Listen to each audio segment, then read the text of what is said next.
Қарыншалардың бұлшықеттік қабығы. Жалпы қарыншалардың бұлшықеттік қабы үшке бөліп қарастырылады. Олар сыртқы, ортаңғы, ішкі болып. Енді кеттік сыртқы қабаттан бастайық. Сыртқы қабатта мынау көбінесе жұқа қиғаш болып орналасқан болып келеді, немесе жартылай шеңберлі болып та келеді.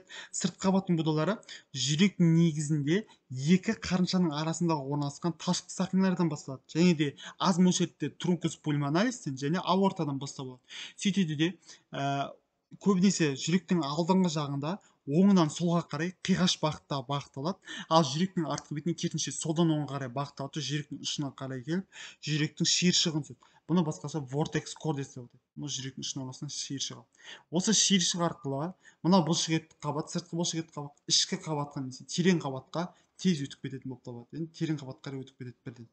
Терең қабатқа өткеннен кейін бұл бұлшықеттік қабаттар жүректің негізіне жетпейді де осы жерде трабекула каринайына түседі. Трабекула каринатора қарыншалардың ішіне айтып кеткен болатынбыз. Яғни бұлшықеттік шарбақшалар түседі. Одан басқа осындай қысқа бұлшықеттік қабаттар болады. Бұлар жүректің ортаңғы және сыртқы қабатымен жартылай ғана байланысып немесе аздап байланысады да осы жерде мускулес папилляристерді түсетін болып табылады. Мускулес папиллярис оң қарыншада үшеу, сол қарыншада екеу. Ол туралы өткен сабақтарда айтып кеткен болатынбыз. Енді осы мускулес папилляристер көбінесе хорда тендинамен байланысқан. Яғни хорда тендинаның жүректің жіпшелері. Өткен сабақтарда айтып кеттік, бірақ тағы бір ерекшелігі бар. Осы хорда тендинаның барлық бөлігі ол осы мускулес папилляристен байланыспаған. Олардың кейбір бөліктері осы жүректің ішкі бетіндегі бұлшықеттермен жеке дара байланысқан болып келеді. Енді жүректердің бүртікті бұлшықеттері осы сіңірлі жіпшелерді тартады. Яғни сіңірлі жіпшелер тартады, соның нәтижесінде бізде жүректің ішіндегі клапандар ашылады. Оның қызметін өткенде айтып кеттік, клапан қандай жағдайда ашылатынын. Енді клапан қандай, енді клапанға келетін болсақ, мынау қарынша мен қарыншалардың арасында орналасқан клапан, жүрекше мен қарыншаның арасында орналасқан клапан ол қарыншаға қарай ашылады. Ал керісінше мынау бізде жүректің жаңағы нелерінде орналасқан, аорталарында орналасқан клапандар, олар жүректің ішіне ғана емес, керісінше аортаның ішіне қарай ашылатын болып келеді. Кеттік. Енді келесі бізде ортаңғы қабаты. Ортаңғы қабаты сыртқы және терең бұлшықеттік қабаттардың арасында орналасқан болып келеді. Әрбір қарынша қабырғасында жақсы айқындалған дөңгелек будалар болады. Яғни ортаңғы қабаты ол айқын болып келіп орналасқан дөңгелек будалары болады. Енді осы ортаңғы қабаттың көбінесе сол қарыншада ортаңғы қабаты қалың болып келеді, ал оң қарыншада керісінше жұқа болып келеді. Не үшін? Өйткені себебі сол қарыншаның ішіне түсетін қысым өте көп, сондықтан да сол қарыншаның бұлшықеттік қабаты жақсы жетілген. Енді одан басқа қарынша аралық қалқа бар.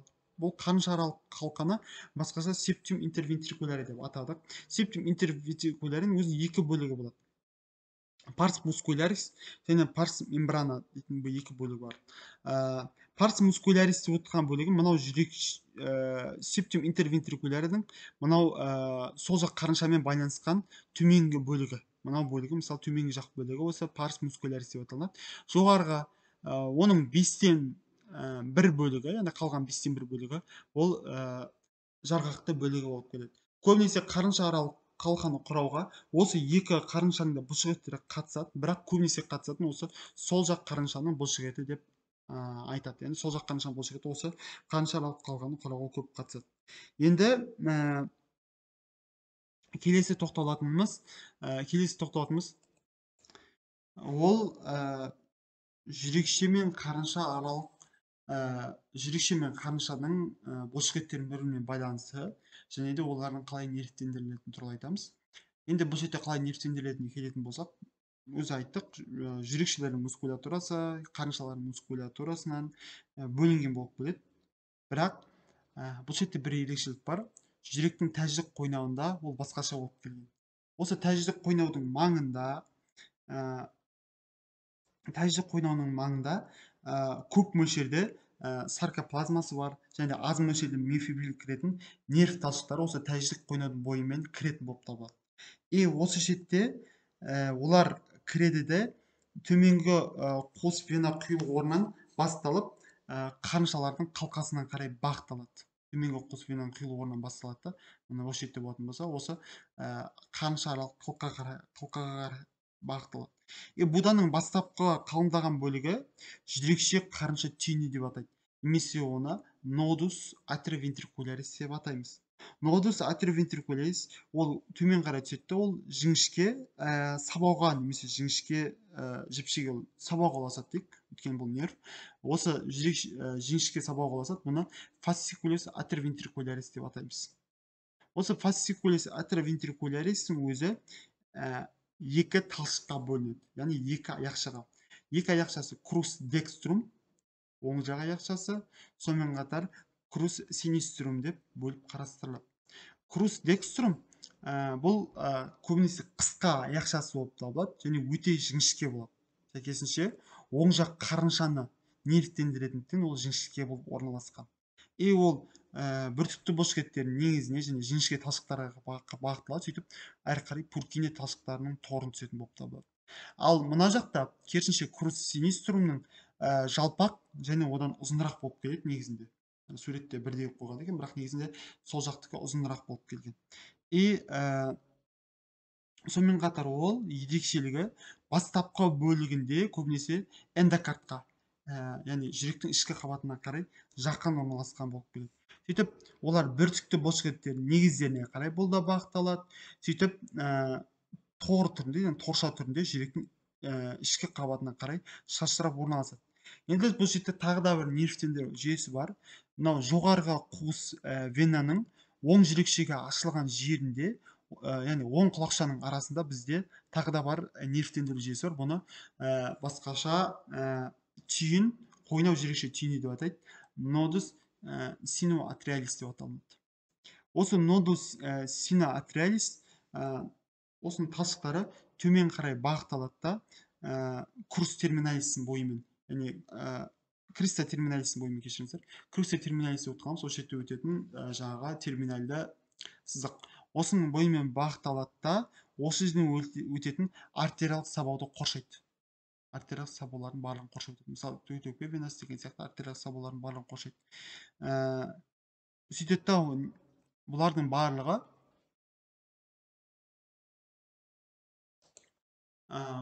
барлығы жаңағы нервтер мен будалар түзе отырады да, мынау аурикулас декстра жүректің оң жақ құлақшасы, сонымен қатар синус венарум каварумды түзеді де, нерв импульстарын өткізіп, жүректің жиырылуын қамтамасыз ететін нерв импульстарының жолдарын түзетін болып табылады. Келесі үшінші қабаты жүректің эндокард қабаты болып табылады. Мұны басқаша эндокардиум деп атайды. Бұл дәнекер түнді және бірыңғай салы бұлшықеттік жасушалардан тұратын, немесе коллаген және эластикалық талшықтардан тұрады. Ол негізі көбінесе жүректің ішкі қабатынан қараған кезде эндотелиямен қапталған болып келеді. Бұл эндокард жүректің барлық қуысын, қарынша болсын, жүрекше болсын, осылардың барлық қуыстарымен тығыз бітіскен болып келеді.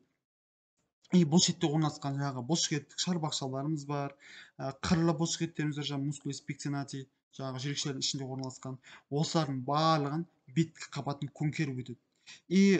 Осы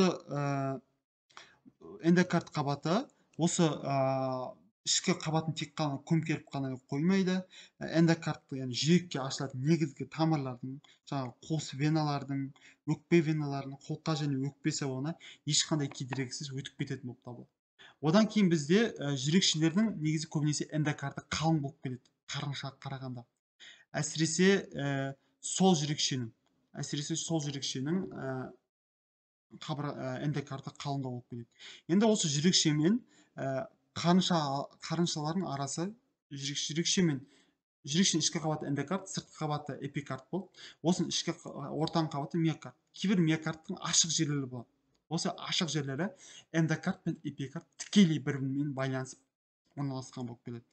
Одан кейін талшықты сақиналар, жүрекше қарынша тесіктері, сонымен қатар қолқа, өкпе сабауында қолқаларының барлығында эндокард қабаты бірігеді. Сөйтіп, эндокард қабатының бірігу нәтижесінде эндокард қабатының туындылары, олардың қақпақшалары пайда болады.